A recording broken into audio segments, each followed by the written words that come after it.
Hello everyone, welcome to magnet brains. Myself Prateek Karn और मैं स्वागत करता हूं आपका अपने यूट्यूब चैनल मैग्नेट ब्रेन्स पर, जहां पर आपको मिलता है क्वालिटी कंटेंट, वो भी बिल्कुल फ्री ऑफ कॉस्ट। ठीक है, तो जैसे हमारी बातें चल रही थी वर्क, पावर एंड एनर्जी, और इसका एक बहुत ही जबरदस्त टॉपिक लेके आए आपके सामने, conservative and non conservative forces. ठीक है, ये बहुत ही अलहदा टॉपिक होता है। मतलब ऐसा मान लीजिए कि इसका जो पूरा चैप्टर है ना, उसका ये कंप्राइज करेगा 15 से 20%। ठीक है, तो conservative and non conservative forces, अब ये चीजें क्या होती हैं, तो ऑब्वियसली आपको फोर्स के बारे में बातचीत करनी है। ठीक है, और फोर्स के बारे में क्यों बातचीत करनी है, because ultimately now you are going to study work, और वर्क का जब आप फॉर्मूला चेक करते हैं तो वर्क का फॉर्मूला आता है force into displacement into cos of angle between force and the displacement. ठीक है, तो वहां पर फोर्स की रिक्वायरमेंट तो होगी ना, अगर आपने फोर्स अप्लाई नहीं करा तो वर्क कैसे होगा बेटा। ठीक है, तो इसलिए आप फोर्सेस की बात करते हैं, और जब हम फोर्स की बात करेंगे तो उसकी भी बहुत डिटेल में स्टडी करेंगे। तो वही डिटेल्ड एनालिसिस फोर्स का जो आता है, उसके दो सब पार्ट्स होते हैं, कंजर्वेटिव और नॉन कंजर्वेटिव फोर्सेस। ठीक है,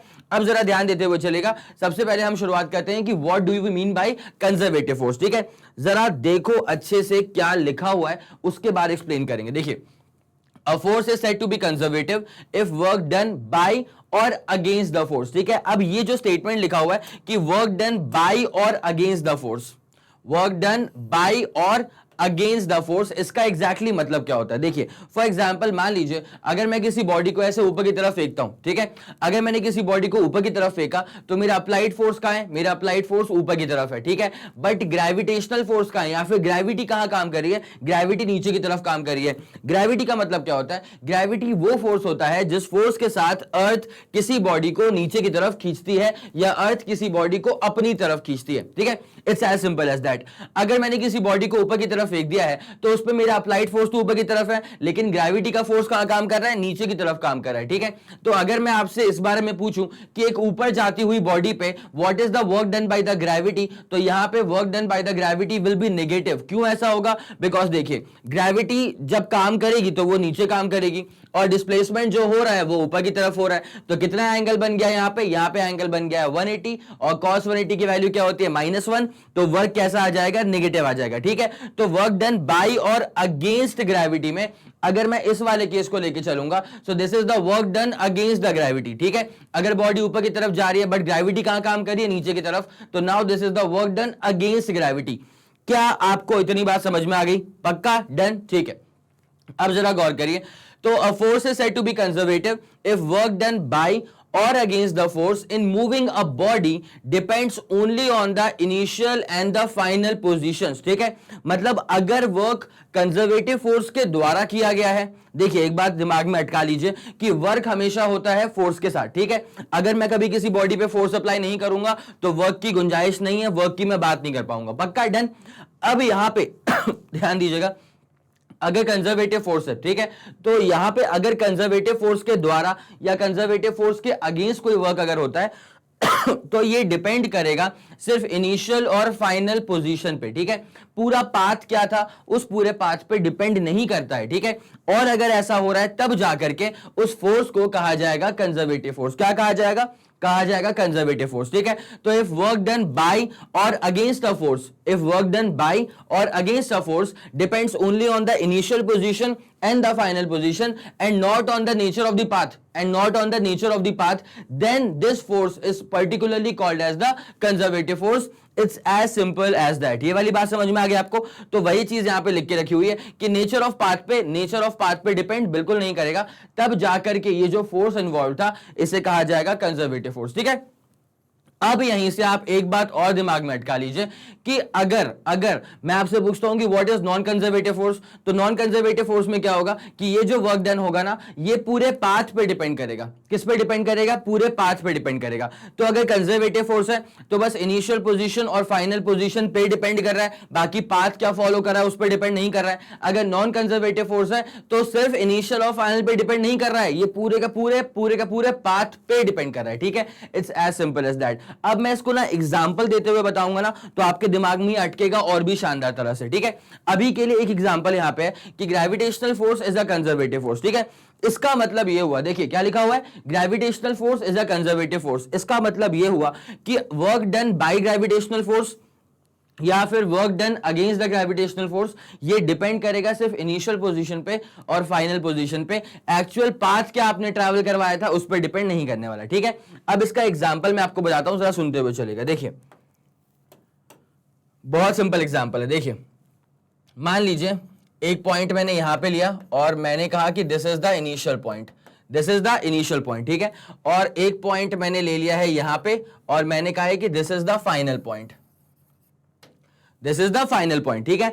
अब जैसे मान लीजिए अगर मैं किसी पार्टिकल को एक तो मैं लेके चला गया सीधा, ये हो गया है पाथ वन, ये क्या हो गया पाथ वन, ठीक है। दूसरा पाथ ऐसा हो सकता है कि मैं उसी पार्टिकल को ना ऐसे घुमा करके लेके जा रहा हूं, ऐसे, ठीक है। तो ये वाला जो पाथ है ये वाला हो जाएगा पाथ टू, ठीक है। और तीसरा पाथ अगर आपको चाहिए तो हम ले लेते हैं ऐसा कुछ, ठीक है। तीसरा पाथ हम लेके चल रहे हैं ऐसा।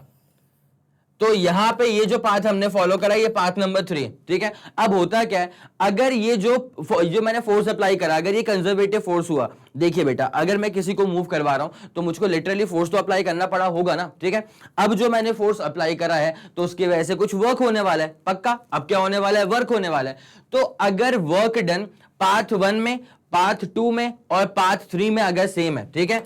अगर वर्क डन पाथ 1 में, वर्क डन पाथ 2 में और वर्क डन पाथ 3 में, अगर तीनों का वर्क डन सेम है, इसका मतलब एक बात श्योर है कि जिस फोर्स की हेल्प लेकर के ये वर्क किया गया है, that force is a conservative force. क्या कहा जाएगा उसको, कि जिस फोर्स की हेल्प लेकर के, या तो उस फोर्स के साथ या तो उस फोर्स के अगेंस्ट, ठीक है। तो जिस फोर्स की हेल्प लेकर के या जिस फोर्स के अगेंस्ट जाकर के ये वर्क डन किया गया है, वो वर्क डन जो है that is a conservative force, ठीक है। वो जो फोर्स है that is a conservative force, because ये जो वर्क डन है क्या वो पाथ पे डिपेंड कर रहा है, नहीं डिपेंड कर रहा है। ये जो वर्क डन है ये सिर्फ और सिर्फ डिपेंड कर रहा है इनिशियल और फाइनल पॉइंट पे। तीनों पाथ को जरा गौर से देखना, तीनों का पाथ बहुत डिफरेंट है, इसका ऐसा पाथ है, इसका सीधा पाथ है, इसका ऐसा उल्टा सा पाथ है, ठीक है। तीनों का पाथ डिफरेंट है, लेकिन तीनों में कॉमन चीज क्या है, तीनों का इनिशियल पॉइंट सेम है और तीनों पाथ का फाइनल पॉइंट सेम है, ठीक है।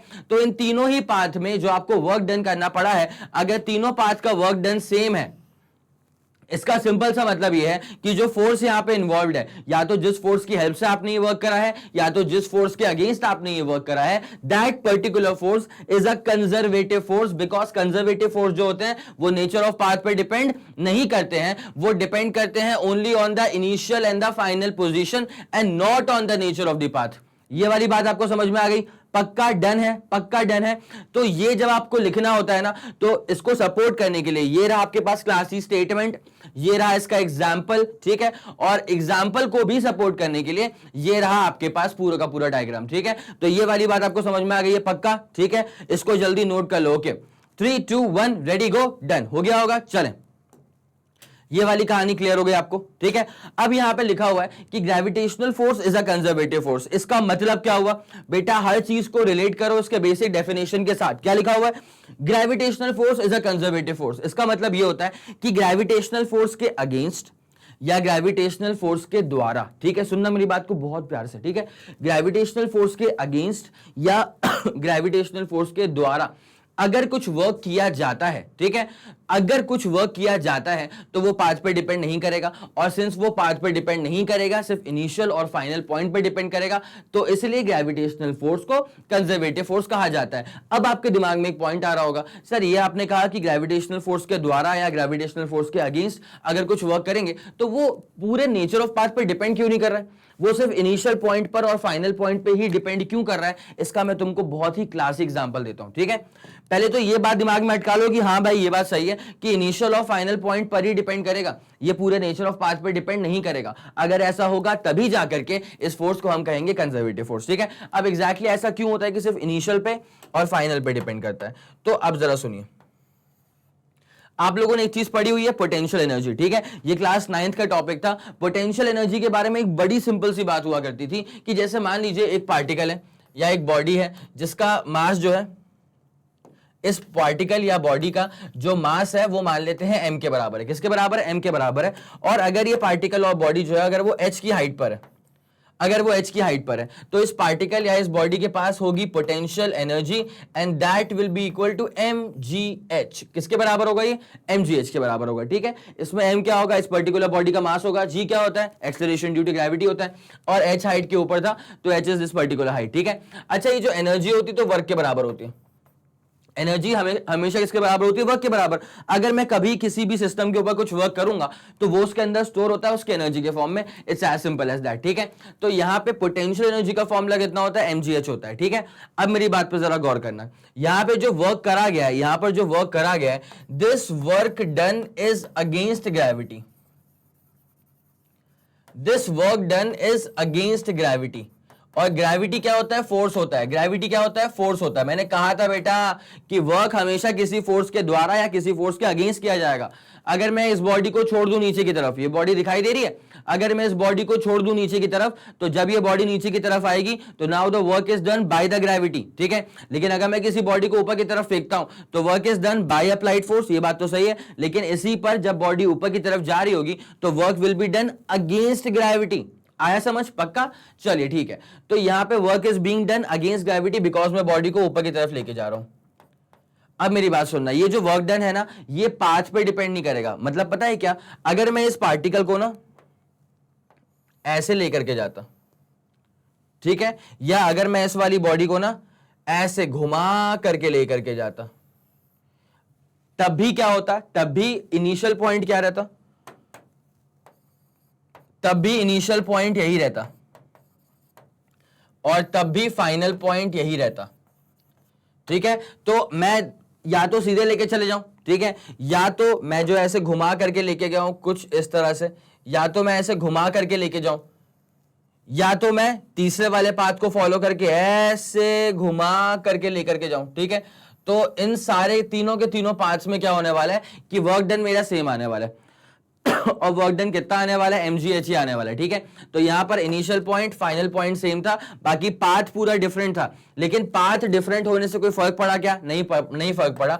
पोटेंशियल एनर्जी का फॉर्मूला क्या आने वाला है? mgh ही आने वाला है। इसका मतलब जो वर्क डन है वो पाथ पे डिपेंड नहीं कर रहा, वो पाथ पे डिपेंड नहीं कर रहा, और सिंस वो पाथ पे डिपेंड नहीं कर रहा है, इसीलिए कहा जाता है कि ग्रेविटेशनल फोर्स जो होता है वो कंजर्वेटिव फोर्स होता है। कैसा फोर्स होता है? कंजर्वेटिव फोर्स होता है। अभी तुम्हारे दिमाग में एक पॉइंट आएगा, सर आपने ये तीन पार्ट तो दिखा दिए, सीधा गया, घुमा के गया, ऐसे घुमा करके गया, ठीक है, लेकिन एग्जैक्टली क्या ये बात बिल्कुल सटीक है कि मैं कैसा भी पाथ ले लूंगा, मैं कैसा भी पाथ ले लूंगा, अगर मैं वर्क डन बाय ग्रेविटी करवाऊं या work done against the gravity करवाऊं तो वर्क लिटरली क्या सेम ही आएगा? मैं दो अलग अलग पाथ लेके चल देता हूं, अब मुझे वहां बता के दिखाइए आप कि वहां पे वर्क डन जो है वो सेम आने वाला है। मैंने बोला बिल्कुल, जो आपका डाउट है वो मैं सॉल्व करूंगा। ये डाउट बहुत लेजिटिमेट डाउट है, ठीक है, ऐसा आता ही आता है कि यार अगर मैंने अगर दो अलग अलग तरह के पाथ ले लिए, ठीक है, तो वहां पर क्या वर्क डन सेम होगा? बिल्कुल सेम होगा। मैं करके दिखाता हूं, ठीक है।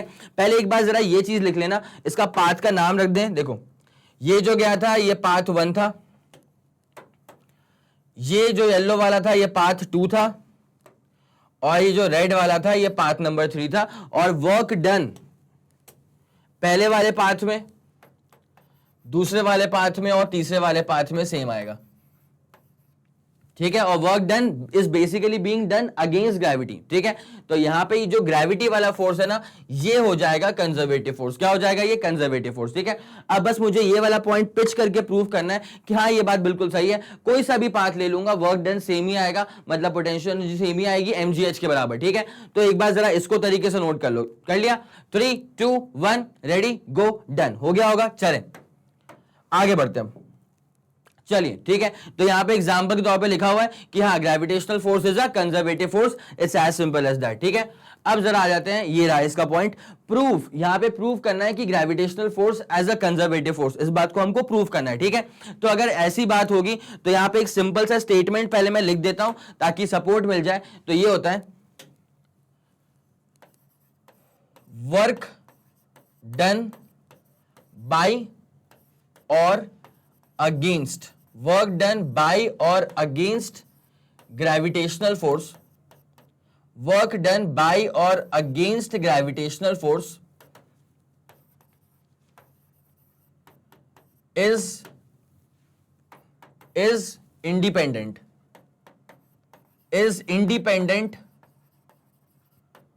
of nature of path। बेटा कॉपी किताब लेके बैठा करो, मेरे साथ साथ नोट करते हुए चलना, तभी मजा आएगा, ठीक है। तो it is independent of nature of path, but it depends किस पे डिपेंड करता है? Only on the initial and the final position, but it depends only on the initial and final position, but it depends only on the initial and the final position of the body. चलिए, it's as simple as that. ये वाली बात आपको समझ में आ गई। अब इसको प्रूव कैसे किया जाएगा? So that is my point. अब मैं इसको प्रूव करता हूं, ठीक है। तो मैं पहले एक अलग केस लेके चलूंगा, दूसरा बिल्कुल अलग केस लेके चलूंगा, ठीक है। तो जरा गौर करते हुए चलेगा, जबरदस्त तरह समझ में आने वाला है, ध्यान दीजिए।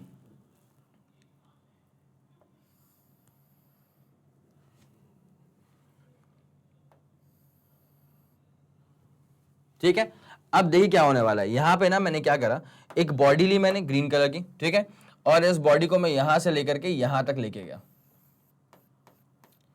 इस बॉडी को मैं यहां से लेकर के यहां तक लेके गया, और मुझे पता है कि जो हाइट मैंने ट्रैवल करवाई ना, that height is basically H के बराबर। किसके बराबर है? एच के बराबर है।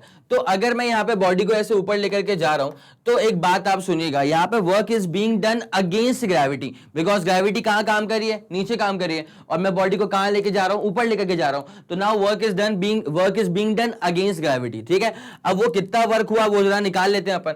जब वर्क आप निकालने के लिए आगे बढ़ेंगे, जरा गौर करिए। W1 पहला वाला केस है ना, W1 बोलता हूं, क्या बोलता हूं? W1, ठीक है। तो वर्क का फॉर्मूला क्या होता है? Force displacement into cos of angle between them, ठीक है। तो फोर्स क्या होता है? यहां पे F लिख दो, डिस्प्लेसमेंट के लिए S लिख दो, और cos of angle between them वो तो हम डिस्कस करेंगे। मैं हर एक पॉइंट को बहुत डिटेल में जितना पॉसिबल होगा उतना डेप्थ में लेकर के जाऊंगा। इसलिए मैंने कहा है कि वीडियो जो हमारे बनते हैं उसके आपको लेंथ थोड़ी सी ज्यादा लग सकती है, बट वो इसलिए हो रहा है बिकॉज हम बहुत ज्यादा डेप्थ में जाते हैं। आपको 10 सोर्सेस को एक बार देखने की जरूरत नहीं पड़ेगी, ठीक है। आप एक ही चीज करो, आप एक ही वीडियो देखो और बहुत तरीके से देखो, सारे के सारे डाउट्स वहां से क्लियर हो जाते हैं, ठीक है। बच्चों की हैबिट होती है, वो क्या करते हैं, आधा यहां से पढ़ लेंगे, आधा यहां से पढ़ लेंगे, आधा वहां से पढ़ लेंगे। अल्टीमेटली होता क्या है कि ये समझ में आता है कि भाई साहब सोर्सेस तो हमने बहुत सारे यूज कर लिए, पर ज्ञान उतना इकट्ठा नहीं हो पाया, ठीक है। तो आपको टाइम इन्वेस्ट करना पड़ेगा, थोड़ा सा पेशेंट रहना पड़ेगा, ठीक है। अब जरा गौर करिए यहां पे क्या हो रहा है, कितना फोर्स अप्लाई करना पड़ेगा भाई। अगर इस बॉडी का मास m है, ठीक है, इस बॉडी का मास कितना है? m है, तो इस बॉडी का वेट कितना हो जाएगा? mg के बराबर। अगर इस बॉडी का मास m है तो इस बॉडी का वेट कितना हो जाएगा? mg के बराबर। अगर एक mg वेट की बॉडी को अगर मैं ऊपर की तरफ लेकर के जाना चाहता हूं तो मुझे कम से कम कितना फोर्स अप्लाई करना पड़ेगा? जितना उस बॉडी का वेट है, ठीक है। कम से कम तो उतना फोर्स अप्लाई करना ही पड़ेगा, ठीक है। चलिए, बॉडी का वेट क्या था? mg, उतने का हमने फोर्स अप्लाई कर दिया, ठीक है। उसके बाद डिस्प्लेसमेंट कितना हो रहा है यहाँ पे? h दिख रहा है, f को मैंने लिखा mg, डिस्प्लेसमेंट कितना हो रहा है? h। उसके बाद cos of angle between them, जरा गौर करना। Work is being done against gravity, मतलब फोर्स कहां लग रहा है? ऊपर, और डिस्प्लेसमेंट भी कहां हो रहा है? ऊपर। तो अगर फोर्स भी ऊपर है, डिस्प्लेसमेंट भी ऊपर है, तो कितना एंगल हो गया? 0 हो गया ना। और cos 0 की वैल्यू क्या होती है? cos 0 की वैल्यू होती है 1, ठीक है। तो पहले वाले पाथ में जो आपको वर्क करना पड़ गया वो करना पड़ गया mgh का। This is your first equation. यहां तक कोई परेशानी आपको? पक्का डन। अब सेम काम करते हैं अपन यहां पे, जितनी बड़ी लाइन ये है उतनी बड़ी लाइन ये, हालांकि उससे कोई रेलेवेंस नहीं है, ठीक है। अब क्या करूंगा, मेन चीज है कि जितनी हाइट पे ये वाली बॉडी गई थी ना सीधे वाले पाथ से, उतनी हाइट पे अब इस बॉडी को लेके जाऊंगा मैं दूसरे वाले पाथ से, ठीक है। तो इतनी ही हाइट लेंगे। कलाकारी है, कलाकारी। ये लिए हमने, सेम हाइट ले ली अप्रोक्सीमेटली, ठीक है, मान लो सेम हाइट ली है। और अब इस बार जो है ना ये इंक्लाइंड प्लेन पे है। ये कहां पे रखा हुआ है बेटा? देखो, फिसल पट्टी, इंक्लाइंड प्लेन, ठीक है। अब यहां पे क्या हुआ कि पहले हम बॉडी को सीधे ले गए थे h की हाइट तक, अब हम h की हाइट तक लेकर के तो जाएंगे, लेकिन पाथ हम डिफरेंट यूज करने वाले हैं, तो पाथ हम यूज करने वाले हैं, देखो ऐसा। अब ये रखा तो हुआ यहां पे, लेकिन लेके कैसे गए थे उसको? ऐसे।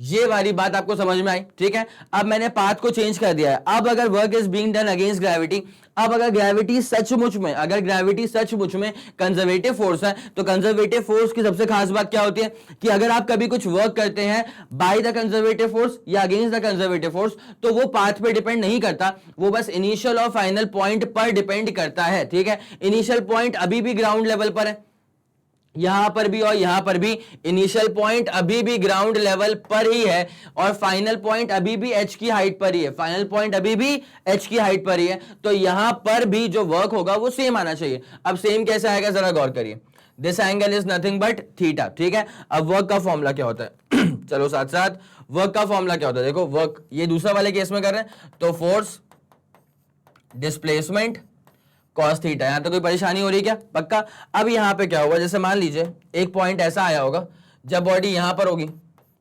एक पॉइंट ऐसा आया होगा जब बॉडी यहां पर होगी, ठीक है। अगर बॉडी यहां पर होगी तो मैं इसका वेक्टर्स तो खेल सकता हूं, कैसे करेंगे, इसका वेट काम करेगा नीचे, इसका वेट काम करेगा नीचे mg, इसका वेट नीचे काम करने दो mg, ठीक है। उसके बाद अगर हम इस mg को रिजॉल्व करेंगे, अगर हम इस mg को रिजॉल्व करेंगे तो ऐसे ऐसे यहां रिजॉल्व होगा, ये एंगल हो जाएगा थीटा, ठीक है। अब जब इस mg को मैं यहां पे रिजॉल्व करूंगा इस एक्सिस के अबाउट, तो ये हो जाएगा mg cos थीटा, क्या हो जाएगा mg cos थीटा, और यहां पे क्या आ जाएगा mg sin थीटा। पक्का डन है ये वाला केस, पक्का डन है। तो भाई साहब अगर इस पे नीचे की तरफ फोर्स काम कर रहा है mg sin थीटा, ध्यान दीजिएगा, अगर इस पर नीचे की तरफ फोर्स काम करे mg sin थीटा, तो मुझे इसको ऊपर पुश करने के लिए, मुझे इसको ऊपर पुश करने के लिए कम से कम कितना फोर्स अप्लाई करना पड़ेगा mg sin थीटा, कितना करना पड़ेगा mg sin थीटा। तो W2 is equal to force मुझे कितना अप्लाई करना पड़ेगा mg sin theta.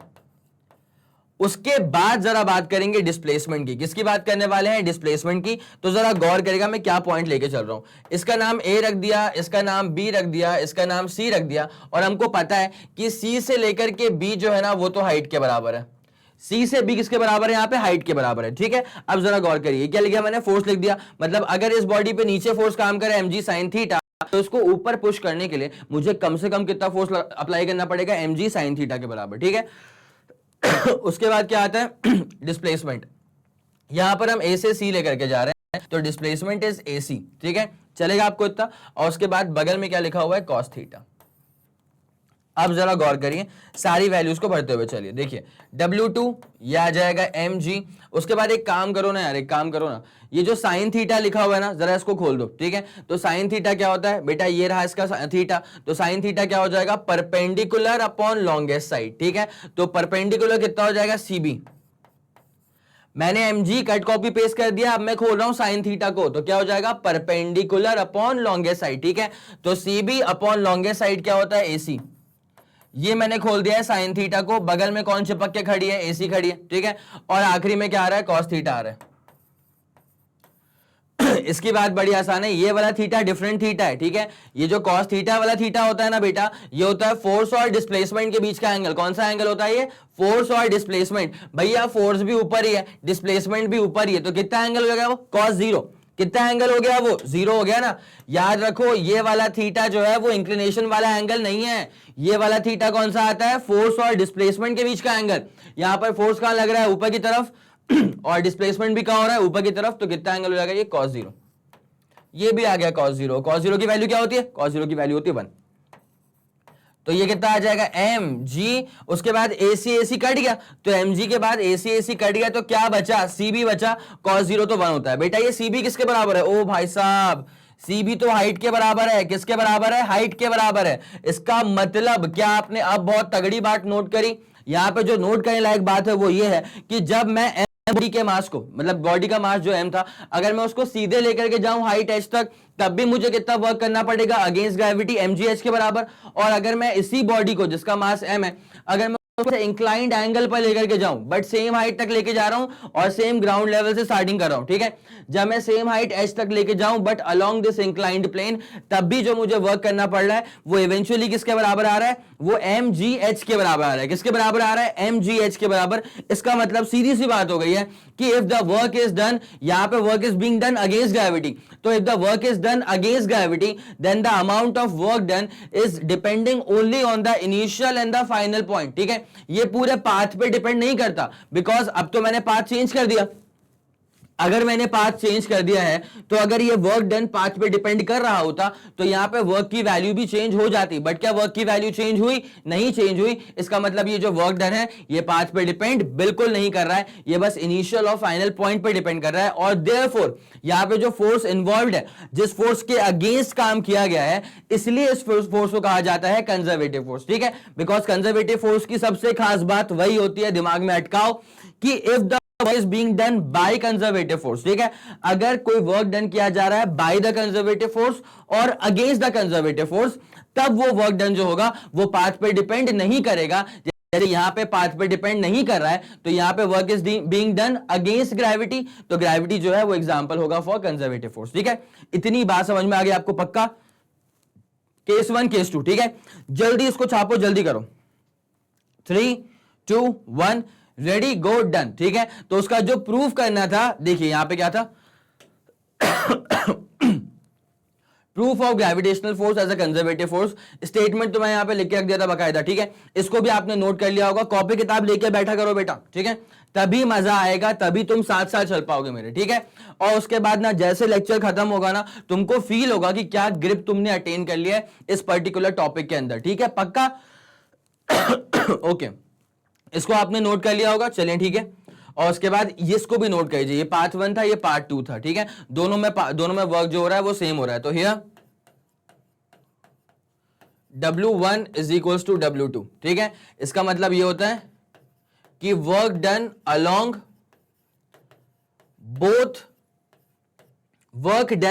Both the paths is same, therefore it is independent of nature of path, it is independent of nature of path, therefore the gravity जो force है that is a conservative force, it's as simple as that। इसको जल्दी से जल्दी note करो। 3 2 1 ready गो done, हो गया, चलो ठीक है, क्लियर। अब इसको तो आपने नोट कर ही लिया होगा पहले से ही। तो ये रहा आपका, प्रूफ भी हो चुका है, ठीक है। अब जरा आ जाएं इसके अगले वाले पॉइंट के ऊपर। यहां लिखा हुआ है कि क्या क्या प्रॉपर्टीज होती हैं कंजर्वेटिव फोर्सेस की। अभी के लेक्चर तक मैंने जो भी आपको ज्ञान दिया है ना, वो सारी की सारी प्रॉपर्टीज ही थी कंजर्वेटिव फोर्स की, ठीक है। अब जरा गौर करिए। Work done bye or against the conservative force in moving a body from one point to another point या from one position to another position depends only on the initial position and the final position and not on the nature of the part, ठीक है। इसी के बारे में तो मैं आपको तब से सुना रहा था, ठीक है। ये वाली बात आपको दिमाग में अटक गई होगी। कई बार क्या होता है ना, एक ही चीज को बार बार सुनोगे ना तो वो दिमाग में घर कर लेती है, ठीक है। अच्छी बातें होंगी तो आपका फायदा होगा, बुरी बातें होंगी तो आपका नुकसान होगा, ठीक है। यहां पर ऑब्वियसली आप अच्छी बातें सीख रहे हैं तो यहां से इस चीज को दिमाग में अटकाना लिटरली बहुत जरूरी है, ठीक है। चलो ओके डन। दूसरा क्या लिखा हुआ है, वर्क डन बाय और against the conservative force does not depend upon the nature of the path forward by the body, ठीक है। ये वाला पॉइंट भी बिल्कुल वही है कि हाँ सही बात है, अगर वर्क डन बाय और अगेंस्ट द कंजर्वेटिव फोर्स है तो वो नेचर ऑफ पाथ पे डिपेंड नहीं करेगा। हमने अभी प्रूफ भी कर दिया, हमने अलग अलग पाथ ले लिए लेकिन फिर भी वर्क सेम आ रहा है। इसका मतलब नेचर ऑफ पाथ पे डिपेंड नहीं कर रहा है, बिल्कुल नहीं कर रहा है, ठीक है। Therefore that force is basically conservative force, ठीक है। अगला वाला क्या लिखा हुआ है, work done by or against the conservative force in moving a body through any round trip, ठीक है, is always equal to 0। मतलब अगर मैं कभी कोई ऐसा वर्क कर रहा हूं जिसमें कंजर्वेटिव फोर्स इन्वॉल्व है, या तो मैं कंजर्वेटिव फोर्स के तरफ से वर्क कर रहा हूं या तो मैं कंजर्वेटिव फोर्स के अगेंस्ट वर्क कर रहा हूं, ठीक है। तो अगर वो बॉडी राउंड ट्रिप में चली गई ना, तो वहां पे जो वर्क डन है that becomes exactly equal to 0। वहां पर जो वर्क डन है that becomes exactly equal to 0। कैसे भाई, ध्यान देना, अपने दिमाग में डालो अभी अच्छे से कि ग्रेविटेशनल फोर्स क्या होता है, कंजर्वेटिव फोर्स होता है, ठीक है। तो अगर कंजर्वेटिव फोर्स के सहारे या कंजर्वेटिव फोर्स के अगेंस्ट ध्यान दीजिएगा, अगर कंजर्वेटिव फोर्स के सहारे या कंजर्वेटिव फोर्स के अगेंस्ट मैं कुछ वर्क करूंगा इन moving a body about a round trip, ठीक है, इन moving a body about a round trip, मतलब क्लोज पाथ पे अगर मैं बॉडी को मूव करवाऊंगा तो वहां पे जो वर्क डन हो जाएगा that will be exactly equal to zero. कैसे बेटा, देखो अगर किसी बॉडी को यहां से लेकर के यहां तक लेके जाने में जो वर्क डन हो रहा है, जरा मुझे इतना बताना अगर मैं किसी बॉडी को ऊपर की तरफ लेकर के जा रहा हूं तो यहां पर जो वर्क डन हो रहा है that is being done by gravity और अगेंस्ट ग्रेविटी। सोच के बताओ, जब ऊपर लेकर के जा रहा हूं तो बाय ग्रेविटी तो नहीं है, ये तो ग्रेविटी के अपोजिट में जा रहा हूं मैं, तो this is the work done against the gravity, ठीक है। अब जितना work done against the gravity होगा, अगर मैं इसी बॉडी को, अगर ये बॉडी वापस से यहीं पे आ गई, अगर ये बॉडी वापस से यहीं पे आ गई, ठीक है, तो यहां पे क्या होने वाला है, जितना वर्क डन हुआ था अगेंस्ट ग्रेविटी उतना ही वर्क डन हो जाएगा बाय द ग्रेविटी। तो अल्टीमेटली क्या, जितना पॉजिटिव वर्क डन उतना नेगेटिव वर्क डन, तो अल्टीमेटली वर्क डन कितना हो जाएगा, जीरो हो जाएगा। तो वही तो कहा गया कि क्लोज पाथ में अगर किसी कंजर्वेटिव फोर्स के सहारे, ग्रेविटी कैसा फोर्स है, कंजर्वेटिव फोर्स है, तो अगर किसी क्लोज पाथ में किसी कंजर्वेटिव फोर्स के सहारे या कंजर्वेटिव फोर्स के अगेंस्ट अगर कुछ वर्क किया जाता है तो that work is exactly equal to zero. जितना वर्क डन होगा अगेंस्ट ग्रेविटी नेगेटिव में उतना ही वर्क डन हो जाएगा बाय द ग्रेविटी पॉजिटिव में, ठीक है। तो इस लिहाज से जो नेट वर्क होगा वो कितना हो जाएगा, शून्य के बराबर, जीरो के बराबर। तो वही वाला पॉइंट यहां पे लिखा हुआ था, ठीक है। आई गेस आपको ये वाली बात समझ में आ गई होगी। ये इंपॉर्टेंट फीचर्स हैं, ये इंपॉर्टेंट कैरेक्टरिस्टिक्स हैं फॉर कंजर्वेटिव फोर्सेस, ठीक है, प्रॉपर्टीज है। इसको तरीके से देख लो और ये तीनों पॉइंट्स दिमाग में अटका लो, ठीक है, बिकॉज जब ये सवाल स्कूल में आएगा ना तो आपके पास चीजें बहुत सारी होनी चाहिए एक्सप्रेस करने के लिए, ठीक है। बिकॉज कंजर्वेटिव फोर्स में क्या होता है, कुछ लोग क्या करते हैं यहां तक बस डेफिनेशन पढ़ लेते हैं, उसके बाद वो प्रूफ तक भी नहीं जा पाते, ठीक है। लेकिन हमको यहां पे नहीं अटकना है, हमको बहुत आगे निकलना है। तो हमको ये डेरिवेशन, हमको ये डेफिनेशन भी लिख करके आनी है, उसके बाद सपोर्ट करने के लिए डायग्राम और प्रूफ तो मैंने करवा ही दिया था, ठीक है। और ये प्रॉपर्टीज एडिशनल चीजें हो जाएंगी उसके साथ, ठीक है, पक्का, चलो ठीक है, ओके, क्लियर। ये वाला पार्ट भी क्लियर कर दिया आपका। अब एग्जाम्पल जो होते हैं कंजर्वेटिव फोर्सेस के, ये आपको एग्जाम्पल कोट कर देने चाहिए, इससे भी क्या होता है कि मतलब रेपुटेशन दिमाग में टीचर के सही बन जाती है, ठीक है। तो यहां पे क्या लिखा हुआ है, देखिए, force acting in an elastic spring, ये भी एग्जाम्पल होता है फॉर कंजर्वेटिव फोर्सेस, ठीक है। एक और बात मैं आपको बता रहा हूं, एक बात सुनते हुए चलिएगा, इस चैप्टर के अंदर हम जिन डेरिवेशंस के साथ डील कर रहे हैं ना, वो डेरिवेशन सिर्फ ऐसा नहीं कि आपको स्कूल में मार्क्स दिलवाने के लिए, ठीक है, ऐसा हम कभी नहीं पढ़ रहे हैं कि हमको सिर्फ स्कूल में मार्क्स चाहिए। स्कूल में मार्क्स आने ही चाहिए, वो अलग बात है, but the most important thing is that कि जो भी हम कंटेंट कैच कर रहे हैं ना, वो कंटेंट हम उस लेवल पे कैच करें कि जब सवाल हल्का सा कॉम्प्लिकेट भी हो जाए ना, तो वो कहां हमको फंसाना चाह रहा है उस जगह को हम समझ जाए, ठीक है। अब वो तभी होता है जब आप मल्टीपल टाइम्स करते हैं प्रैक्टिस, ठीक है। इसलिए मैं हर बात को बहुत डेप्थ में बता रहा हूं ताकि आपकी वो परेशानी जो है वो दूर हो जाए, ठीक है। चलिए अब यहां पे क्या एग्जांपल जो है वो ये रहे आपके सामने, force acting in an elastic spring, ये भी हो गया। इलेक्ट्रोस्टैटिक फोर्स ऑफ इंटरैक्शन, अब ये इंटरैक्शन जो लिख के रखा है बिटवीन टू इलेक्ट्रिक चार्जेस, अब ये इंटरैक्शन वर्ड मैंने यहां पे क्यों यूज करा है जरा गौर करो। तुमने सुना है अगर दो चार्जेस पॉजिटिव हैं, अगर लाइक चार्जेस हैं तो they will repel each other, ठीक है। तो यहां पे क्या आएगा, रिपल्शन आएगा।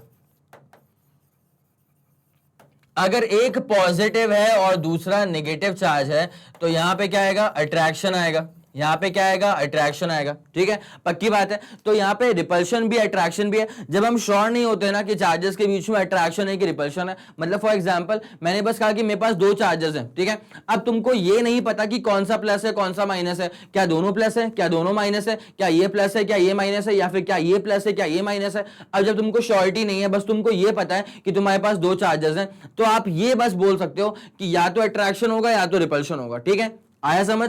तो इसी को हम, अब जब श्योर नहीं है ना कि अट्रैक्शन है कि रिपल्शन है, तो हमने ये वाला टर्म यूज कर दिया है इंटरैक्शन, ठीक है। तो यहां पर अगर आप इलेक्ट्रोस्टैटिक फोर्सेस के रिस्पेक्ट में, अगर आप इलेक्ट्रोस्टैटिक फोर्सेस के द्वारा या अगर आप इलेक्ट्रिक फोर्सेस के अगेंस्ट कुछ वर्क डन करते हैं, तो वो वर्क डन भी जो होता है वो पाथ पे डिपेंड नहीं करता है, बस इनिशियल और फाइनल पॉइंट पर डिपेंड करता है। दैट्स व्हाई ये भी एग्जांपल किसका हो जाता है, एग्जांपल फॉर कंजर्वेटिव फोर्स, ठीक है। ये क्लास 12 के फर्स्ट चैप्टर के अंदर पढ़ना पड़ता है हमको, ठीक है। तो अभी आपको बस ये एग्जांपल जो लिखे हुए हैं ये वाला सिमिलरली मैग्नेटिक फोर्स, ठीक है, ये भी कहां पढ़ना पड़ेगा आपको, क्लास 12th का टॉपिक होगा ये, ठीक है। तो अभी आपको बस एग्जांपल दिमाग में अटका लेने हैं, बिकॉज इसको हम यूज करने वाले हैं आगे आने वाले क्लासेस के अंदर, ठीक है। तो ये रहे आपके एग्जांपल, और जो आखिरी के दो फोर्सेस है ना, they are called as central forces, because वो सेंट्रल लाइन की तरफ काम करते हैं। कहां काम करते हैं, इसे यहां ध्यान देना। अगर इन दोनों में अट्रैक्शन है, ठीक है, तो ये वाला अट्रैक्ट होकर यहां जाएगा, ये वाला अट्रैक्ट होकर के यहां जाएगा, ठीक है। अगर इन दोनों में रिपल्शन है तो ये वाला इसको यहां रिपेल करेगा और ये वाला उसको वहां भगा देगा, ठीक है। तो ये जो फोर्सेस काम कर रहे हैं वो सेंट्रल लाइन के अलोंग काम कर रहे हैं, that's why they are also called as the central forces, ठीक है। तो ये रही इसकी छोटी सी कहानी, एग्जांपल था ये बस, और कोई बड़ी बात नहीं इसके अंदर। एग्जांपल फॉर कंजर्वेटिव फोर्सेस, ये पूरी कहानी जो आपको मैंने सुनाई थी वो सुनाई फॉर कंजर्वेटिव फोर्सेस। दिमाग में अटकाने वाली क्या बात है कि वर्क इज डन बाय और against the conservative force, then that particular work done is not depending on the nature of the path. पूरे पाथ पे डिपेंड नहीं करता है, बस इस बात पर डिपेंड करता है कि इनिशियल पॉइंट कहां पे है और फाइनल पॉइंट कहां पर है। आया आपको समझ? तो अगर आप दो पाथ लेते हैं जहां पर इनिशियल पॉइंट और फाइनल पॉइंट सेम है, लेकिन एक बार बॉडी ऐसे निकल गई और एक बार बॉडी ऐसे घुमा करके निकल गई, ठीक है, तो दोनों ही पाथ का इनिशियल सेम है, फाइनल सेम है, पाथ भले ही डिफरेंट हो, लेकिन यहां पे वर्क डन पाथ पे डिपेंड नहीं करेगा। तब जाकर के जिस फोर्स के साथ या जिस फोर्स के अगेंस्ट आपने काम करा है, that is basically gravitational force, तो वो जो फोर्स है that is a conservative force. क्या आपको ये वाली पूरी बात अच्छे से समझ में आ गई? पक्का, डन। अब जरा देख लो कि ये नॉन कंजर्वेटिव फोर्सेस क्या होते हैं, फिर उसमें आगे बढ़ते हैं। चलिए ठीक है, तो इसको जब आपने देखा होगा ना, आपको एक बात समझ में आ रही होगी कि सर ये जो नॉन कंजर्वेटिव फोर्स है ना, ये जरा उल्टा उल्टा जा रहा है as one compare to conservative forces. मैंने बोला कैसे? अब कंजर्वेटिव फोर्स में क्या था बेटा कि जो वर्क डन था ना, जो वर्क डन था वो पूरे पाथ पे डिपेंड नहीं कर रहा था, जबकि नॉन कंजर्वेटिव फोर्सेस में क्या होता है कि अगर आप कोई वर्क करते हैं नॉन कंजर्वेटिव फोर्स के द्वारा या नॉन कंजर्वेटिव फोर्स के अगेंस्ट, तो वो जो वर्क डन होता है वो पूरे के पूरे पाथ पे डिपेंड कर रहा है। इसका मतलब कंजर्वेटिव फोर्स से उल्टा गया। पहली बात तो ये आ गई, ठीक है। इस बात को तरीके से नोट करना इसलिए भी बहुत जरूरी है बिकॉज ये दोनों बहुत कनेक्टेड हैं, मतलब नॉन कंजर्वेटिव और कंजर्वेटिव जो है वो बहुत ज्यादा कनेक्टेड हैं, हालांकि उल्टे हैं, ठीक है। बट टर्म्स देख रहे हो तुम, वहां पे पाथ पे डिपेंडेंसी वहां पे बिल्कुल नहीं थी, यहां पाथ पे डिपेंडेंसी है। वहां पे बस इनिशियल और फाइनल पॉइंट पे डिपेंड किया करता था वर्क डन, यहां पे इनिशियल और फाइनल पॉइंट पे ही डिपेंड नहीं करता है, ठीक है। तो ये वाली कहानी होती है। अब नॉन कंजर्वेटिव फोर्स का सबसे क्लासिक एग्जाम्पल जो है वो यहाँ पे लिखे हुए हैं, और इन सब एग्जाम्पल्स में से भी सबसे ज्यादा इंपॉर्टेंट जो एग्जाम्पल है वो होता है फोर्स ऑफ फ्रिक्शन। क्या होता है वो होता है फोर्स ऑफ फ्रिक्शन, ठीक है। अब जरा अच्छे से एक और बात पे आप गौर करेगा। देखिए होता क्या है, अगर आप फोर्स ऑफ फ्रिक्शन की बात करेंगे ना, तो अगर आप फोर्स ऑफ फ्रिक्शन को एग्जांपल के तौर पे कोट कर रहे हैं फॉर नॉन कंजर्वेटिव फोर्सेस, इसका मतलब ये होता है कि work is done by the frictional force, और if work is done against the frictional force, तो वो पूरे के पूरे पाथ पे डिपेंड करेगा, वो सिर्फ इनिशियल और फाइनल पे डिपेंड नहीं करेगा। अब पूरे के पूरे पाथ पे डिपेंड करेगा, ऐसा मैं क्यों बोल रहा हूं, इसका एग्जाम्पल मैं कोट करता हूं आपको। जरा ध्यान दीजिएगा अच्छे से। देखिए फॉर एग्जांपल मान लीजिए कि एक पॉइंट है हमारे पास ए और एक पॉइंट है हमारे पास बी, ठीक है। अब मैं किसी बॉक्स, मेरे पास एक बॉक्स है, मान ले for example I have a box यहाँ पे, ठीक है। अब मैं इस बॉक्स को मूव करवाना चाहता हूं, तो ये इसका इनिशियल पॉइंट है, ये क्या इसका इनिशियल पॉइंट है, और इस बॉक्स को मूव करवा करके मैं अल्टीमेटली लाके रखना चाहता हूं इस पर्टिकुलर पॉइंट बी पे, ठीक है। तो ए वाला क्या हो गया, इनिशियल हो गया, बी वाला क्या हो गया, फाइनल हो गया। तो अब यहां पे क्या होता है बेटा, जैसे मान लीजिए फॉर एग्जांपल अगर मैं ए से लेकर के बी तक लेकर के जाऊं बॉडी को, तो ये जो मैंने पाथ फॉलो करा ये पाथ 1 है। ये कौन सा पाथ है, ये पाथ 1 है। आपको एक बात समझ में आ रही है, अगर यहां पर आप इस बॉक्स को, वैसे मान लो ये ग्राउंड है भाई साहब, ये क्या है, ए और बी कहां पे है, ग्राउंड पे। फॉर एग्जांपल मान लो इस कमरे में, जिस कमरे में तुम बैठे हो, वहां पे दो पॉइंट हमने लिए, ए वाला पॉइंट यहां पर है, बी वाला पॉइंट यहां पे, ठीक है। अब मैं ए से लेकर के बी तक एक बॉक्स को धक्का दे करके मूव करवाना चाहता हूं, ठीक है। तो अब मैं इस पूरे सिनेरियो का ले रहा हूं टॉप व्यू, मतलब हम इसको चेक कर रहे हैं सीलिंग से, ठीक है। ए वाला पॉइंट, बी वाला पॉइंट, बक्सा वहां पे रखा हुआ है, बक्से को मूव करवाना है ए से लेकर के बी तक। अब हम इसका टॉप व्यू ले रहे हैं फ्रॉम द सीलिंग, ठीक है। अब हमको ए दिख रहा है, बी दिख रहा है, पक्का। अब क्या होता है, अगर मैं स्ट्रेट ले गया तो जो मैंने धक्का मारा है ना, वो मुझे फोर्स अप्लाई करना पड़ा है अगेंस्ट फ्रिक्शनल फोर्स। किसके अगेंस्ट, फ्रिक्शनल फोर्स। तो अब जो वर्क डन हो रहा है, this work is being done against what, against what, against frictional force, ठीक है। अब जरा गौर करो, एक बात तो ये रहा, ठीक है। अच्छा मैं एक और काम कर सकता हूं ना, मैं अगर चाहूं तो मैं इस बॉक्स को ऐसे भी तो मूव करवा सकता हूं। पहले यहां से यहां गया, उसके बाद फिर यहां से यहां गया, उसके बाद फिर यहां से यहां गया, और उसके बाद फिर लेकर के आ गया यहां तक, ठीक है, एक पाथ तो ये भी होगा, तो लेट्स कॉल दिस पाथ 2। ठीक है, आगे बात समझ। अच्छा, एक बात आपको समझ में आ रही होगी अभी कि यार ये वाला शॉर्टेस्ट पाथ था, यहां पे कम फ्रिक्शन झेलना पड़ा, तो जब कम फ्रिक्शनल फोर्स झेलना पड़ा तो कम वर्क डन हुआ होगा। और जब ये वाले पाथ की बात करेंगे तो ये वाला पाथ काफी लंबा है, ठीक है, कंपैरेटिवली इससे तो पाथ लंबा है दूसरा वाला, ठीक है, तो वहां पे ज्यादा बॉस को धकाना पड़ेगा, तो वहां पे ज्यादा हमको वर्क करना पड़ेगा, बिकॉज हमने ज्यादा फ्रिक्शन को झेला है, ठीक है, लंबा रास्ता हमने तय करा है, ठीक है, तो इस वाले रास्ते में ज्यादा फ्रिक्शन को झेलने की वजह से आपको ज्यादा वर्क डन करना पड़ेगा, और पहले वाले पाथ में कंपैरेटिवली कम वर्क डन करना पड़ेगा। अब जरा गौर करो, अगर ऐसा होता है, अगर मैं एक और नया पाथ लेके चलता हूं, कैसा, ऐसा, भाई साहब बहुत ही लंबा, लॉन्ग ड्राइव पे निकल गई है गाड़ी, ठीक है, यहां गाड़ी निकल गई है लॉन्ग ड्राइव पे, अब आया मैं बी पे, ठीक है, तो भाई ये था एकदम सुशील बच्चा, निकल लिया सीधे, ठीक है, हल्का टेढ़ा बच्चा घूमते हुए गया, इसकी तो बात ही नहीं करनी अब तो, ठीक है, ये भाई साहब घूमते घूमते आ रहा है, मस्त आते। तो ये जो पाथ है, ये वाला पाथ है 3। आपको एक बात क्लियरली यहां पे समझ में आ गई होगी कि भैया यहां पे पाथ छोटा वर्क कम, यहां पे पाथ बड़ा वर्क ज्यादा, यहां पे पाथ सबसे बड़ा तो यहां पे वर्क सबसे ज्यादा, ठीक है, इसका मतलब ये है कि वर्क डन पहले वाले पाथ में कम है, दूसरे वाले पाथ में ज्यादा है, और सबसे ज्यादा वर्क डन है तीसरे वाले पाथ में, ठीक है। तो क्या वर्क डन बराबर है? नहीं, वर्क बराबर नहीं है, ठीक है। तो यहां पे जो वर्क हो रहा है वो किसके अगेंस्ट हो रहा है? ये वर्क डन हो रहा है अगेंस्ट फ्रिक्शनल फोर्स, ठीक है। और ये वर्क डन बकायदा से पाथ पे डिपेंड कर रहा है ना। जब पाथ ज्यादा बड़ा हो गया तो ये वर्क डन की वैल्यू चेंज हो गई ना। क्या वर्क तीनों पाथ के लिए सेम है?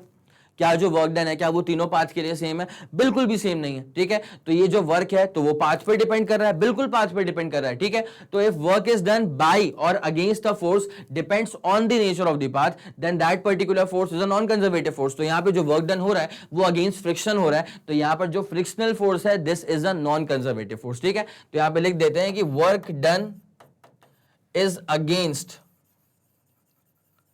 Frictional force, work done is against frictional force and, अब तुम बोलोगे सर ये आपने फोर्स की स्पेलिंग गलत लिख ली। बेटा ध्यान है मुझे। तो work done is against frictional force and it depends on nature of path. Because जब पाथ लंबा लिया तो वर्क ज्यादा करना पड़ा, जब पाथ छोटा लिया था तो वर्क कम करना पड़ा था। इसका मतलब वर्क पाथ पे डिपेंड तो कर रहा है ना, तो it depends on the nature of path. Therefore this frictional force, इस तरह का फोर्स जो होता है ना, this frictional force is non conservative, ठीक है, इज नॉन कंजर्वेटिव फोर्स, ठीक है। ये वाली कहानी आपको समझ में आ गई क्या? पक्का जल्दी बताओ। तो पहले कॉपी किताब लेके बैठे होगे, जल्दी इसको नोट कर लो। 3 2 1 रेडी गो डन, ठीक है, हो गया पूरा। चलें ठीक है, तो ये वाली कहानी आपको बता दी कि फ्रिक्शनल फोर्स जो है वो नॉन कंजर्वेटिव फोर्स है, तो वो पाथ पे डिपेंड कर रहा है। मतलब अगर उसके द्वारा या उसके अगेंस्ट कुछ वर्क करा जाए तो वो लिटरली पाथ पे डिपेंड करता है, ठीक है। चलिए ये वाली बात क्लियर हो गई। अब जरा आ जाओ इसके तीसरे वाले पॉइंट के ऊपर। Net work done against the frictional forces in moving a body over a round trip is not zero, ठीक है। आपको याद होगा जब आप कंजर्वेटिव फोर्स के द्वारा या कंजर्वेटिव फोर्स के अगेंस्ट कुछ वर्क करते थे over a round trip, so that work was zero. लेकिन यहां पे अगर नॉन कंजर्वेटिव फोर्स के द्वारा या नॉन कंजर्वेटिव फोर्स के अगेंस्ट अगर आप कुछ वर्क करते हो, so that work done is not equal to zero, that is equal to twice of W। अब ये ट्वाइस ऑफ W का मतलब क्या होगा? मतलब 2 times the work done in the one path, ठीक है। अब इसका एग्जैक्टली मतलब क्या होगा वो बताऊंगा उसके बारे में। पहले जरा यहां ध्यान देना, जब कंजर्वेटिव फोर्स के द्वारा या कंजर्वेटिव फोर्स के अगेंस्ट कुछ वर्क करोगे, ठीक है। मान लो बॉडी को आपने फेंका, बॉडी गई पहले ऐसे, उसके बाद बॉडी आ गई ऐसे। ये जो पहला वाला पाथ था, ठीक है, W1, और ये दूसरा वाला पाथ था, यहां जो वर्क हुआ वो हुआ W2, ठीक है। तो यहां पे कोई अगर नेट वर्क पूछे कि भैया what is the net work done, तो आप क्या बोलेंगे? बेटा वर्क पहले वाले पाथ में, वर्क दूसरे वाले पाथ में। अब पहले वाले पाथ में जो वर्क हो रहा है वो हो रहा है अगेंस्ट ग्रेविटी, ठीक है, तो वो नेगेटिव वर्क हो गया। और दूसरे वाले पाथ में जो वर्क हो रहा है वो हो रहा है work done by the gravity, ठीक है, तो वो प्लस का वर्क हो गया। तो यहाँ पे वर्क क्या आ गया, 0, ठीक है। अब यहाँ पे जिस फोर्स की मैं बात कर रहा हूं वो ग्रेविटी वाला फोर्स था, ग्रेविटी वाला फोर्स कंजर्वेटिव होता है। तो ये बात बिल्कुल सही है कि किसी भी राउंड ट्रिप में, जहां स्टार्ट किया वहीं खत्म करा, तो किसी भी राउंड ट्रिप में अगर वर्क किया जाता है bye conservative force like gravity, तो वो जो वर्क डन है वो कितना आ जाता है, 0 आ जाता है। बट क्या ऐसा नॉन कंजर्वेटिव में होता है? नहीं, ऐसा नॉन कंजर्वेटिव में नहीं होता है। तो एग्जैक्टली क्यों नहीं होता है वो बताऊंगा, एक बार जरा इसको नोट कर लो कंजर्वेटिव वाले के अंदर, ठीक है। चले, हो गया। उसमें भी था ना कि राउंड ट्रिप में अगर कोई वर्क किया जाता है अगेंस्ट कंजर्वेटिव फोर्स या by conservative force, then the work done over that particular round trip is exactly equal to 0, ठीक है। नोट कर लिया होगा। ओके, 3 2 1 रेडी गो, डन हो गया। अब आते हैं ये तीसरे वाले पॉइंट के ऊपर, जरा पढ़ो उसको, उसके बाद शुरू करते हैं उसको। चलिए ठीक है, तो इसको आप लोगों ने देख लिया होगा। अब यहां पे लिखा हुआ है कि net work done against the frictional forces in moving a body over a round trip is not 0, it is numerically equal to twice of W। अब इसका एग्जैक्टली मतलब क्या होता है, अब जरा मैं आपको यहां पे लेके आता हूं, जरा गौर करिए। जैसे मान लीजिए फॉर एग्जाम्पल मेरे पास एक पॉइंट है A और मेरे पास एक पॉइंट है B, ठीक है। अब मेरे पास एक बॉक्स था, जिस बॉक्स को मैं मूव करवाना चाह रहा हूं ऑब्वियसली A से लेकर के B तक, ठीक है। तो A is the initial position and B is now going to be the final position, ठीक है। अब क्या होने वाला है, देखो बेटा, यहां पे आप ऐसे कर सकते हो कि पहले आप इसको A से लेकर के B तक ऐसे मूव करवा दो, या आपने मूव करवाया, ठीक है, और राउंड ट्रिप पे लेके आना है, मतलब वापस B से लेकर के A तक भी आप इसको लेकर के आने वाले हो, ठीक है। तो अब जरा गौर करिए, जैसे मान लीजिए कि work done in moving a body from A to B, ये कितना आ गया, W के बराबर आ गया होगा। कितना आ गया होगा, W के बराबर। अच्छा, work done in moving a body from B to A, ये भी कितना आ जाएगा, ये भी आएगा W के बराबर। क्यों बेटा, जैसे मान लो अगर यहां पे जो वर्क डन किया जा रहा है वो किया जा रहा है अगेंस्ट फ्रिक्शनल फोर्स, ठीक है।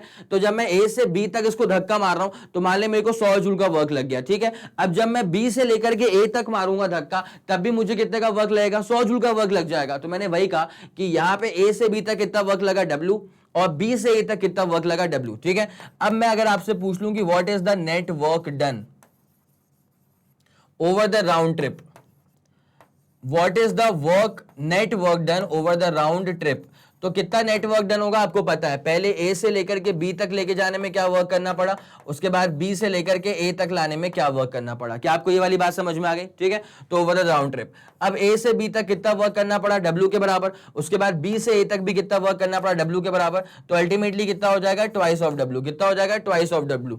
क्या आपको ये वाली पूरी बात समझ में आ गई है, पक्का, ठीक है। इसका मतलब क्या होता है कि अगर कोई वर्क किया जाता है against a non conservative force या by a non conservative force like frictional force, ठीक है। यहां पे हम जो वर्क कर रहे हैं ना इसको मूव करवाने में, यहां पे work is being done against frictional force, work is being done against frictional force, work is being done against frictional force, ठीक है। और आपको पता होना चाहिए कि फ्रिक्शनल फोर्स जो होता है वो कैसा होता है, ये होता है नॉन कंजर्वेटिव फोर्स। कैसा होता है, non conservative force. Frictional force कैसा होता है, नॉन कंजर्वेटिव फोर्स, पक्का, डन, ठीक है। तो यहां पे कितना वर्क होगा, ट्वाइस ऑफ W, ठीक है। वही चीज लिखी हुई थी। कई बार क्या होता है ना कि आपका स्टेटमेंट जो होता है ना वो आपके एग्जाम्पल से मैच करना चाहिए। कई बार ऐसा होता है कि बच्चे एग्जाम्पल कुछ और देते हैं और स्टेटमेंट कुछ और लिखा होता है। यहां पे हम इस गलती से बचेंगे। देखिए एग्जाम्पल जो मैंने यहाँ पे लिख के रखा हुआ है, वहां पे लिखा हुआ है कि जो राउंड ट्रिप जब करोगे ना किसी नॉन कंजर्वेटिव फोर्स के द्वारा या किसी नॉन कंजर्वेटिव फोर्स के अगेंस्ट, जब राउंड ट्रिप करोगे ना तो वर्क कितना आ जाएगा यहाँ पे, ट्वाइस ऑफ W। और W का मतलब क्या होगा, work done in the first part, ठीक है। यहाँ पे जरा गौर करना, फर्स्ट पार्ट का वर्क डन क्या, W के बराबर। सेकंड का वर्क डन भी कितना है, W के बराबर। तो ट्वाइस ऑफ W आएगा, नेट वर्क डन कितना आएगा, ट्वाइस ऑफ W। तो वही लिखा हुआ था हमारे स्टेटमेंट में, ठीक है। अब एक बार जरा इसका स्क्रीनशॉट ले लो, कॉपी किताब लेके बैठा करो, मेरे साथ साथ लिख के चलते हुआ चलते चलो, ठीक है। ये वाली बात समझ में आ गई, पक्का। चलो लिख लो इसको, 3 2 1 रेडी गो, डन हो गया। Okay, clear. ओके, तो ये रहा इसका तीसरा वाला एक्सप्लेनेशन, ठीक है। अब जरा आगे बढ़ा जाएगा। अब आते हैं सीधे पावर के ऊपर, ठीक है। पावर का डेफिनेशन यहां पे क्या लिखा हुआ है, पावर ऑफ अ पर्सन और machine is defined as the time rate of work done, ठीक है। Time at which work is being done, ठीक है। तो पावर के अंदर सिर्फ वर्क नहीं आ रहा है, पावर के अंदर टाइम भी आ रहा है। अब जरा इसके डेफिनेशन को देखो और फिर इसमें हम इसमें आगे बढ़ते हैं। चलिए ओके, डेफिनेशन तो आपको समझ में आ गई होगी। अब इसमें आगे बढ़ने से पहले ना मैं आपको एक चीज दिखाना चाहता हूं। देखिए दो तरह की होती है क्वांटिटीज, एक होता है रेट और एक होता है ग्रेडियंट, ठीक है। अगर आप किसी चीज का रेट निकाल रहे हैं ना, इसका मतलब आप उसको डिवाइड करने वाले हैं किसके साथ बेटा, टाइम के साथ। किसके साथ, टाइम के साथ। और अगर किसी चीज का ग्रेडियंट निकालते हैं, अगर आप किसी चीज का ग्रेडियंट निकालते हैं, इसका मतलब यह होता है कि आप उसको डिवाइड करने वाले हैं लेंथ के साथ। किसके साथ, लेंथ के साथ। इट्स एज सिंपल, ठीक है। तो रेट ऑफ एक्स का मतलब होता है एक्स बाई टी और ग्रेडियंट ऑफ एक्स का मतलब होता है एक्स बाई एल, ठीक है। क्या आपको ये वाली बात समझ में आ गई? चलें ठीक है, डन। अब जरा आते हैं पावर के ऊपर। पावर के अंदर सिर्फ वर्क नहीं आ रहा है, इसके अंदर टाइम भी आ रहा है। फॉर एग्जांपल मान लीजिए अगर ज्यादा वर्क किया जा रहा है, लेकिन ज्यादा वर्क को करने में अगर समय भी ज्यादा ले रहा है, तो ये डिजायर्ड नहीं है, ये कोई खास अच्छी बात नहीं है। अच्छी बात तो तब है जब ज्यादा वर्क किया जा रहा है बट कम समय के अंदर किया जा रहा है, ठीक है। अगर कोई इंसान या अगर कोई मशीन ज्यादा वर्क कर दे बट कम टाइम के अंदर ही इतना ज्यादा वर्क करके दे दे, तब जाकर के हम कहते हैं कि उस मशीन की या उस इंसान की पावर अच्छी है, ठीक है। क्या आपको ये वाली बात समझ में आ गई? तो इसका मतलब ये है कि पावर के अंदर सिर्फ वर्क इन्वॉल्व नहीं होता, वर्क के साथ साथ टाइम का इन्वॉल्व भी बाकायदा से होता है। तो power is defined as the rate of work done, ठीक है। Now just go with the formula. देखिए बेटा, power is defined as rate of work done, इसका मतलब हो जाएगा वर्क अपॉन टाइम। तो power is defined as rate of work done, इसका मतलब क्या हो गया? Power is equal to work upon time, ठीक है। अब मैं आपसे जरा बात करता हूं उसकी यूनिट की। किसकी बात करूंगा? यूनिट की। पावर की जो यूनिट होती है वो होती है watt, is equal to work की यूनिट जो होती है वो होती है जूल, और टाइम की यूनिट जो होती है वो होती है सेकंड। क्या होती है? सेकंड होती है। जिसका क्लियरली मतलब ये होता है, जिसका क्लियरली मतलब ये होता है कि अगर पावर 1 वॉट की है, मान लीजिए अगर पावर 1 वॉट की है, तो यहां पे वर्क कितना हो रहा होगा? 1 जूल का। यहां पर वर्क कितना हो रहा होगा? वर्क हो रहा होगा 1 जूल का, और ये वर्क हो रहा होगा 1 सेकेंड के अंदर। ये वर्क हो रहा होगा 1 सेकेंड के अंदर, जिसका क्लियरली मतलब ये है कि 1 watt is equal to 1 joule per second. 1 watt is equal to 1 joule per second. It's as simple as that. क्या आपको ये वाली पूरी कहानी समझ में आ गई? पक्का, डन, ठीक है। तो ये रहा इसका basic formula, power is equal to work upon time, और यूनिट वाला खेल यहां पे रहा जिसको मैंने यहां पे एक्सटेंड कर दिया, ठीक है। इसको जरा नोट करो जल्दी। 3 2 1 रेडी गो, डन हो गया। चलें आगे बढ़े। ये था अपने पावर की बात है, ठीक है। अब जरा गौर करिए, पावर से जरा आगे बढ़ते हैं और देखते हैं इसका अगला वाला कंटेंट। अगला वाला कंटेंट क्या है यहाँ पे? कि power is defined as the scalar product. बेटा अगर पावर को डिफाइन करा गया एज द स्केलर प्रोडक्ट, मतलब it is a scalar product of 2 particular vectors, ठीक है। अब किन 2 वेक्टर्स का ये रहा होगा स्केलर प्रोडक्ट, अब आपको उसके ऊपर लेके चलते हैं। जरा गौर करिए, पावर को अगर डिफाइन करना है तो obviously work upon time. Power क्या हो जाएगा? Obviously work upon time. अगर समय कम दिया होगा तो dt, तो वर्क भी कम लगा होगा dw। आगे आपको समझ, ठीक है। अब यहां से क्या हो जाएगा? देखिएगा ये डिफरेंशिएशन, उसके बाद W का मतलब क्या होता है? Work done. वर्क का मतलब क्या होता है? फोर्स इनटू डिस्प्लेसमेंट, ठीक है। अब जरा गौर करिएगा अच्छे से। देखिए बेटा क्या हुआ होगा, जहां फोर्स अप्लाई करा होगा वहीं डिस्प्लेसमेंट हो गया होगा, तो फोर्स और डिस्प्लेसमेंट के बीच में कितना एंगल आ गया होगा? 0, और cos 0 की वैल्यू क्या हो जाती है? 1। दैट्स व्हाई उसको मैंने लिखा नहीं है, ठीक है। अदरवाइज फॉर्मूला होता है fs cos थीटा, ठीक है। नाउ फोर्स को निकाल लो बाहर, बिकॉज कांस्टेंट फोर्स का एप्लीकेशन होगा, तो यहां पे क्या आ जाएगा? ds by dt। हमको पता होना चाहिए कि डिस्प्लेसमेंट का डिफरेंशिएशन क्या होता है? वेलोसिटी के बराबर। बस आ गया। देखो बेटा क्या होता है, फोर्स कैसी क्वांटिटी है? वेक्टर क्वांटिटी है। वेलोसिटी कैसी क्वांटिटी है? वेक्टर क्वांटिटी है। और उन दोनों का डॉट मल्टीप्लिकेशन करेंगे तब जाकर के हमको जो आंसर मिलेगा वो मिलेगा पावर, ठीक है। और कभी भी किसी भी 2 वेक्टर्स का अगर आप डॉट मल्टीप्लिकेशन करते हैं तो the ultimate answer is going to be a scalar quantity. तो power is a scalar product, power is a scalar product. बस किन 2 वेक्टर्स का है वो स्केलर प्रोडक्ट? तो है force and velocity vector. Force and velocity vector का dot product जो है that is nothing but power. ये वाली बात समझ में आ गई आपको? पक्का। चले ठीक है, इसको नोट करो जल्दी। 3 2 1 रेडी गो, डन हो गया होगा। चले आगे बढ़ते हैं। अब हो गया होगा तो आगे बढ़ते हैं। पावर का ये वाला फंडा पूरा आ गया स्केलर मल्टीप्लिकेशन का। अब यहां पर आपसे बात करने वाले हैं कि डायमेंशंस क्या होती हैं पावर की, और डायमेंशंस को कैसे डिड्यूस किया जाएगा, यूनिट क्या होती है पावर की, इसके बारे में। ठीक है, अच्छा, there is one also unit called as automobile unit. ठीक है, तो ऑटोमोबाइल यूनिट जो होती है पावर की वो होती है हॉर्स पावर। क्या होती है? Horse power. और 1 हॉर्स पावर जो होता है वो होता है 746 वॉट्स के बराबर। तो 1 हॉर्स पावर कितना होता है? ये होता है 746 वॉट्स के बराबर। It's as simple as that. ठीक है, तो कहीं ऐसे कोने में उसको लिख लेना। ठीक है, लिख लिया होगा अब तक तो ओके, डन, क्लियर। आगे बढ़े। अब बात कर रहे हैं हम पावर के डायमेंशन के बारे में और पावर के यूनिट के बारे में। यूनिट की बात तो पहले भी कर चुका हूं कि वो होती है वॉट। क्या होती है? वॉट होती है। और उसके बाद अब जरा आगे बढ़ाता हूं तुमको, इसके डायमेंशन की तरफ लेके चलता हूं। ठीक है, जब आपको पावर के डायमेंशन निकालना है ना, तो आपको पहले ना कुछ बेसिक डायमेंशन वैसे भी मालूम होने चाहिए। ठीक है, तो देखिए जैसे क्या होता है, अगर मैं आपसे बात करता हूं वर्क की बात कर लूं या एनर्जी की बात कर लूं, तो इसका डायमेंशनल फॉर्मूला होता है ml2t-2। अगर मैं आपसे फोर्स की बात कर लूं तो फोर्स का डायमेंशनल फॉर्मूला होता है mlt-2। अगर मैं आपसे वेलोसिटी की बात करूं, 5 होते हैं जो कि आपको मालूम होने चाहिए, 3 यहां पे आ गए। वेलोसिटी क्या होता है? lt-1 होता है।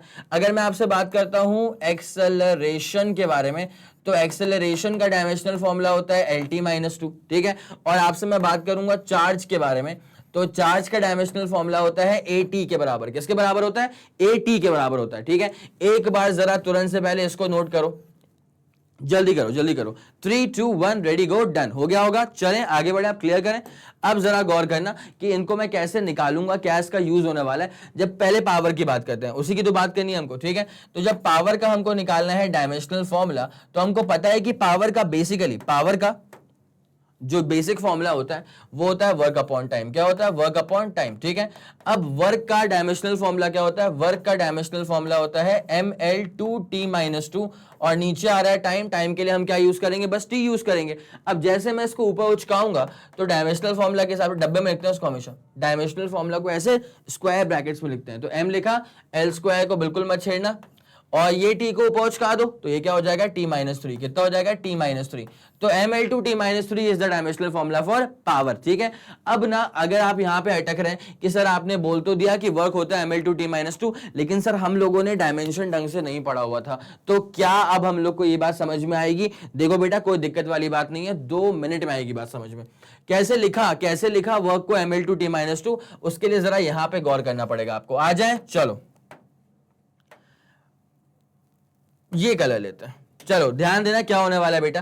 देखो बेटा, जब आप वर्क निकालना चाहेंगे तो वर्क का बेसिक फॉर्मूला होता है F S cos theta. Obviously cos theta is a pure number, ना ही मास है, ना ही लेंथ है, ना ही टाइम है, ना ही टेम्परेचर है, ना ही करंट है, ना ही अमाउंट ऑफ सब्सटेंस है, और ना ही लुमिनस इंटेंसिटी है। एक सेकेंड सर, ये जो अभी आपने एकदम फ्लो में रैप करते करते जो 7 नाम ले लिए, ये 7 नाम क्या थे? ये थे बेसिक फंडामेंटल क्वांटिटीज। ठीक है, mass, length, time, temperature, current, amount of substance और लुमिनस।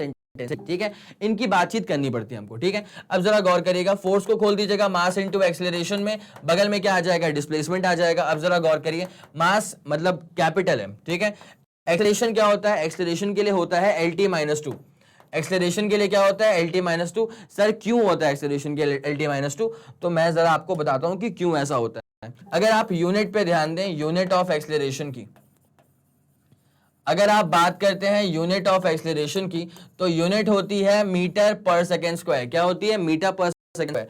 बेटा मीटर का मतलब होता है लेंथ, अपॉन पर सेकेंड स्क्वायर का मतलब होता है टी स्क्वायर। ठीक है, तो ये क्या हो जाएगा पता है? ये हो जाएगा lt-2। क्या हो जाएगा? lt-2। It's as simple as that. ठीक है, पक्का चमका। आगे बढ़े। अब जरा गौर करना क्या हो रहा है यहाँ पे। ये आ जाएगा mlt-2, ये हो गया है मास इनटू एक्सेलरेशन, और बगल में क्या है? डिस्प्लेसमेंट है। तो यहां से वर्क क्या आ जाएगा? m, देखो डिस्प्लेसमेंट तो लेंथ ही होता है ना, तो यहां से आ जाएगा ml2t-2, इसलिए वर्क को हमने लिखा था ml2t-2। ठीक है, उसके बाद अल्टीमेटली पावर का डायमेंशनल फॉर्मूला क्या आ गया? ml2t-3। ठीक है, इसको जल्दी नोट करो। 3 2 1 रेडी गो, डन। ठीक है, हो गया होगा। अल्टीमेटली पावर क्या आ रहा है? ml2t-3। चले आगे बढ़ते हैं। वही लिखा है यहाँ पे ml2t-3। m मतलब पावर क्या उसकी 1 है ना। ठीक है, यूनिट क्या होती है पावर की? वॉट होती है। 1 हॉर्स पावर क्या होता है? 746 वॉट्स के बराबर होता है। और ये रहा इसका कि 1 वॉट इक्वल टू क्या हो जाएगा? 1 जूल पर सेकंड। ठीक है, अब जरा गौर करना, अगर किसी डिवाइस की पावर 1 वॉट है ना, इसका 2 तरह का मतलब निकलता है कि या तो वो 1 जूल की एनर्जी सप्लाई कर रहा है 1 सेकंड में, या तो वो 1 जूल की एनर्जी कंज्यूम कर रहा है 1 सेकंड में, ठीक है। तो ये वाली रही इसकी पूरी कहानी, डायमेंशन बता दिया, यूनिट बता दी और बेसिक फंडा पूरा उसका मैंने क्लियर कर दिया, ठीक है। तो आई गेस आपको इतनी पूरी बात तो समझ में आ गई होगी, ठीक है। तो ये हमारा conservative and non conservative forces का लेक्चर यहीं पे खत्म होता है।